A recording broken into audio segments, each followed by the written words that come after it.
తెలంగాణ జాగృతి అధ్యక్షురాలు కల్వకుంట్ల కవిత అయితే గనక మరో సంచలన ప్రకటన అయితే చేశారు. ఆ వివరాలు తెలుసుకుందాము. ఎమ్మెల్సీ కవిత సంచలన నిర్ణయం తీసుకున్నారు. రాష్ట్ర వ్యాప్తంగా కూడా మరొక యాత్ర అయితే గనక చేయాలని కవిత అయితే నిర్ణయించారు. ఈ మేరకు జాగృతి జనంబాట పోస్టర్ను అయితే గనక ఆవిడ ఆవిష్కరించడం జరిగింది. అక్టోబర్ 25 నుంచి, ఈ నెల 25 నుంచి ఫిబ్రవరి 13 వరకు, అంటే సుమారు 4 నెలల పాటు 33 జిల్లాల్లో ఈ యాత్ర అయితే కనుక నిర్వహించనున్నారు. అయితే ఈ యాత్రలో కేసీఆర్ ఫోటోను అయితే పెట్టుకోవటం లేదని చెప్పేసి కవిత అయితే స్పష్టం చేశారు. జాగృతి కార్యక్రమాల్లో కేసీఆర్ ని ఫోటో పెట్టుకున్నాం, కానీ ఇప్పుడు తాను పార్టీలో లేను కాబట్టి అందుకే తన తరపున క్లారిటీ ఇస్తున్నానని అయితే ఆవిడ స్పష్టం చేశారు.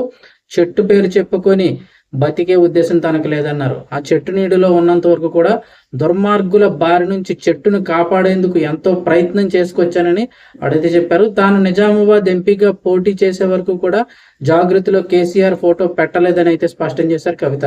సో ఈ నెల 25 నుంచి ఫిబ్రవరి 13 వరకు సుమారు 4 నెలల పాటు అయితే గనక యాత్ర అయితే చేయబోతున్నారు. ఈ యాత్రలో అయితే గనక కేసీఆర్ ఫోటో ఎట్టి పరిస్థితుల్లోని యాత్రలో కేసీఆర్ ఫోటో వాడకుండానే యాత్ర అయితే చేస్తామని చెప్పేసి ఆవిడైతే స్పష్టం చేశారు. దీనిపై మరి